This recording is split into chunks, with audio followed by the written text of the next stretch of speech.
अस्सलाम वालेकुम वरहमतुल्लाहि वबरकातुहू। सूरह हदीद हम शुरू करेंगे। मुसब्बहात में से है। मुसब्बहात वो सूरतें हैं कुरान की जो सब्बहा या युसब्बिहु से शुरू होती हैं, और ये जो सूरत है सूरह वाक़िया के बाद है।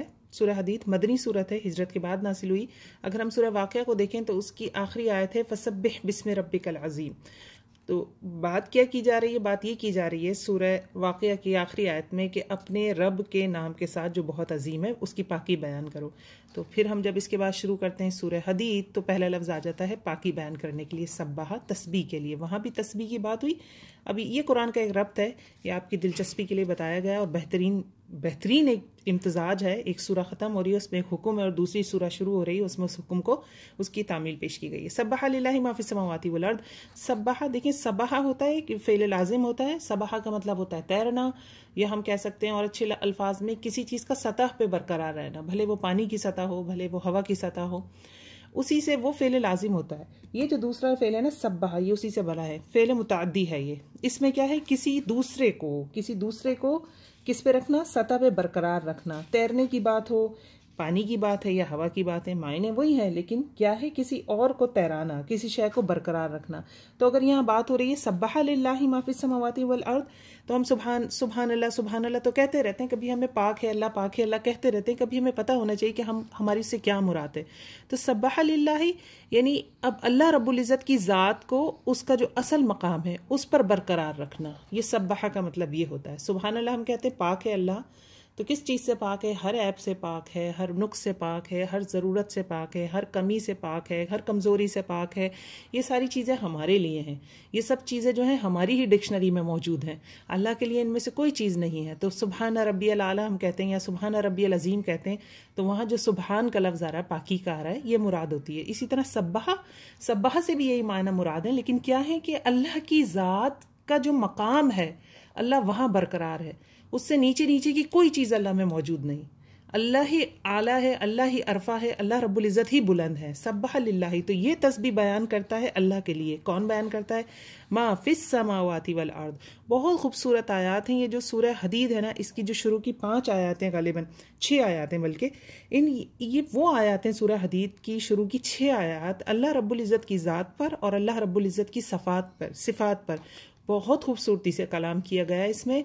और इसके अलावा सूरह हशर की जो आखिरी आयत आती हैं जिनमें अल्लाह रब्बुल इज़्ज़त के अस्माए हुस्ना है, जो बहुत सारे एक साथ हैं।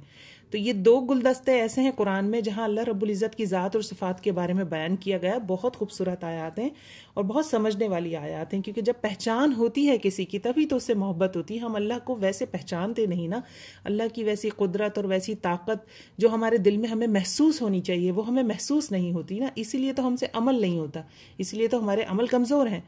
तो अल्लाह रब्बुल इज़्ज़त फरमाते हैं सब्बाहा लिल्लाहि मा फिस समावाति वल अर्द। तस्बीह करती है अल्लाह ही के लिए जो कुछ आसमानों में और ज़मीन में। देखें, अब यहाँ कायनात का लफ्ज़ नहीं आ रहा, आसमान ज़मीन, यहाँ मा फिस समावात है, और एक जगह ये भी आता है सब्बाहा लिल्लाहि फिस समावाति वल अर्द। मा वहाँ पे मौजूद नहीं है, दोनों की लगभग एक ही मुराद है, एक ही माना है। अल्लाह रब्बुल इज़्ज़त ने कायनात का लफ्ज़ इस्तेमाल नहीं किया, जो कुछ आसमान और ज़मीन में, क्योंकि कायनात के तो कोई किनारे ही नहीं है ना, और अगर किनारे हैं भी तो हम तो उनसे आशना ही नहीं है। अगर अल्लाह रब्बुल इज़्ज़त मा फिस समावाति वल अर्द की जगह कुछ और लफ्ज़ ले आते तो इसका मतलब है कि वो चीज़, वो तस्बीह जो है वो ख़ास हो जाती किसी चीज़ के लिए, कि बस यहाँ तक के लोग या यहाँ तक की कायनात या यहाँ तक के सितारे या यहाँ तक के सैयारे बस ये तस्बीह बयान करते हैं। तो ये आम हो गया, मा फिस समावाति वल अर्द, जो कुछ आसमानों में और ज़मीन में। और हमें ये भी पता है कि उस वक्त के जो पहले मुखातिब थे कुरान के, वो कोई इतनी मंतकी और फ़लसफ़ी कौम नहीं थी, वो इतने कोई एजुकेटेड लोग नहीं थे, ठीक है ना, तो उनको भी शायद ये चीज़ समझ नहीं आती। तो एक आम बात की गई कि जो कुछ भी आसमान और ज़मीन में वो सब अल्लाह की तस्बीह बयान करता है। वह हुवल अज़ीज़ुल हकीम, वह और हुआ वो अल अज़ीज़, ज़बरदस्त है, अल हकीम और बहुत हिकमत वाला है। तो यहाँ हमें क्या पता चलता है? 2 अल्लाह रब्बुल इज़्ज़त के अस्माए हुस्ना है जो एक साथ आ रहे हैं, अज़ीज़ और हकीम। ये एक कुरान का ये भी एक उसलूब है, एक तर्ज है। क्या तर्ज है? ये भी कुरान का एक तर्ज है कि अल्लाह रब्बुल इज़्ज़त के अस्माए ग्रामी जो हैं वो जोड़ों की शक्ल में आते हैं अक्सर आयत के आखिर में। तो यहाँ पे कौन से अस्मा आ रहे हैं? अल अज़ीज़ और अल हकीम। इनको थोड़ा सा समझने की ज़रूरत है, बहुत खूबसूरत हैं ये अस्माए ग्रामी अल्लाह रब्बुल इज़्ज़त के, बहुत खूबसूरत हैं। और अल्लाह की ज़ात का अहाता, उसकी सिफ़ात का अहाता, ये तो नामुमकिन है ये। जितना हमारी अकल है, जितना हमारा फ़हम है, हम थोड़ा बहुत उसको ज़र्रा भर कह लें कि समझ सकते हैं, वो भी अल्लाह रब्बुल इज़्ज़त ने हमारी अकल के मुताबिक जो बता दिया हमें अल्फाज, हम उन्हीं को इस्तेमाल करके समझते हैं। तो ये जो अज़ीज़ और हकीम है, इसको ज़रा सा समझने वाली बात है। बहुत आते हैं कुरान में, कभी हम नोट नहीं करते कि अक्सर आयात में आखिर में अल्लाह रब्बुल इज़्ज़त की कोई सिफाती नाम आता है, कोई सिफ्त बयान होती है, तो उसके पीछे क्या लॉजिक होता है, वही वाली सिफ्त क्यों आई, कोई और सिफ्त क्यों नहीं आई।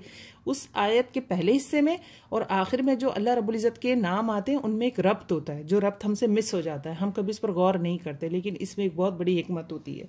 ये जो अज़ीज़ और हकीम अल्लाह रब्बुल इज़्ज़त का नाम है ना, सिर्फ अगर हम अजीज़ को देखें, अल अजीज़ या अजीज़ को, तो कुरान में तकरीबन 99 टाइम्स ही आता है, और इसमें से 11 मरतबा दूसरों के जिक्र में आता है। मतलब एक जगह अजीज़ मिस्र आता है, एक किताबुल अजीज़ आता है, जहन्नुमियों के लिए भी आया कि ज़ुक इन्नका अंतल अजीज़ुल करीम, जहन्नुमियों के लिए भी आ रहा है। तो ये कुछ तो अलग आ रहा है। 88 मरतबा ये अल्लाह रब्बुल इज़्ज़त के लिए आता है। इनमें से 88 में से 88 में से 48 टाइम्स जो है ना, ये जोड़ा बनकर आया है अजीज़ किसके साथ, अल हकीम के साथ, जो कि इस आयत में हमें नजर आ रहा है। तो इसका मतलब इन दो अल्फाजों में कोई खास रब्त है, इन दो अस्मा में कोई खास रब्त है जो अल्लाह रब्बुल इज़्ज़त ये कुरान में ला रहे हैं 48 टाइम्स जोड़े की शक्ल में, वहुवल अजीज़ुल हकीम। अब इसको थोड़ा सा समझते हैं, अजीज़ कौन है और हकीम कौन होता है।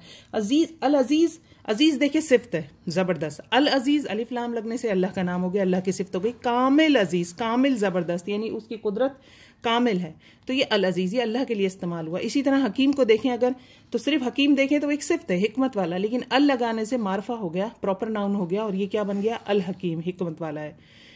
ये दोनों अल्लाह के लिए मुख्तस हो गए। अब इसमें क्या है, अजीज़ है कुदरत जिसकी कामिल हो, जिसका गलबा कामिल हो, और हकीम क्या है, जिसकी हिकमत कामिल हो, जिसमें दानाई हो। ये दो अल्फाज है साथ साथ। होता ये है, जो दुनिया का असूल है, जो दुनिया में हमें नजर आता है, जिसका गलबा होता है, जो अजीज़ होता है, वो हकीम नहीं होता, वो फिर करप्ट हो जाता है। जिसके पास गलबा होता है, जिसके पास ताकत होती है, जिसके पास इक़्तिदार होता है, फिर वो उसको वैसे खर्च नहीं करता, वो उतनी हिकमत के साथ उसको खर्च नहीं करता। अल्लाह रब्बुल इज़्ज़त की ये दो अल्फाज से जो जोड़ा बनकर आता है अक्सर आयात में, जो लगभग 48 टाइम्स आया है, इसकी हिकमत ये है कि अल्लाह रब्बुल इज़्ज़त हमें समझा रहे हैं कि अल्लाह रब्बुल इज़्ज़त अगरचा अल अजीज़ है, सारी की सारी ताकत, कुदरत, सब कुछ अल्लाह की मुट्ठी में बंद है, सब कुछ अल्लाह के कमाल कुदरत का, सब कुछ, एवरीथिंग, ये अल अजीज़ में सब कुछ है, ज़बरदस्त है अल्लाह। लेकिन वो अपनी सारी ताकत को, कुदरत को, और जो सारे उसके काम हैं, जो अवामिर चल रहे हैं दुनिया में, जो सारे मामलात हैं, एक चींटी का मामला हो, एक इलेक्ट्रॉन का मामला हो, ये बड़े बड़े सितारे सैयारे हैं जो करोड़ों साल में बनते हैं और कोई इंसान उन्हें देख भी नहीं पाता और वो ख़त्म भी हो जाते हैं। इन सब के बनने में, मिटने में, सब में हिकमत है। वो सब किसके पास है, अल्लाह के पास है। तो अल्लाह अल अजीज़ है, एट द मीन वाइल वो अल हकीम है, उसके सारे फैसले हिकमत पर मुश्तमिल है। तो ये दो नाम में एक रब्त है, अल अजीज़ और अल हकीम। जब ये साथ आते हैं तो ये अपने अंदर एक बड़ा गहरा रब्त लिए हुए हैं। दुनिया में क्या होता है, दुनिया में जिसके पास जितनी ताकत और कुदरत होती है वो उतना ही करप्ट हो जाता है, वो उतने ही बड़े लेवल पे करप्शन करता है। उसके लिए अपने आप को गुनाहों से रोकना उतना ही मुश्किल हो जाता है। एक गरीब शख्स है, उसके पास कुछ है ही नहीं जो वो गलत जगह इस्तेमाल करे, जबकि एक अमीर है, उसके पास बहुत माल है, बहुत दौलत है, और वो अपने काम दूसरों को पकड़ाकर बहुत वक्त भी निकाल सकता है और उन्हें गलत जगह लगा सकता है, और ऐसा होता है, लगाते हैं हम। तो ये बहुत खूबसूरत नाम है। आगे जो आयात आएंगी उनमें भी ऐसा ही हमें इंशाल्लाह रब्त नज़र आएगा, और बहुत खूबसूरत ये शुरू की 6 आयात हैं जिसमें हम अल्लाह रब्बुल इज़्ज़त की ज़ात और सिफ़ात को थोड़ा ज़र्रा बराबर समझने की कोशिश करेंगे। अल्लाह हमारे लिए आसानी फरमाए। अस्सलाम वालेकुम रहमतुल्लाहि व बरकातुहू।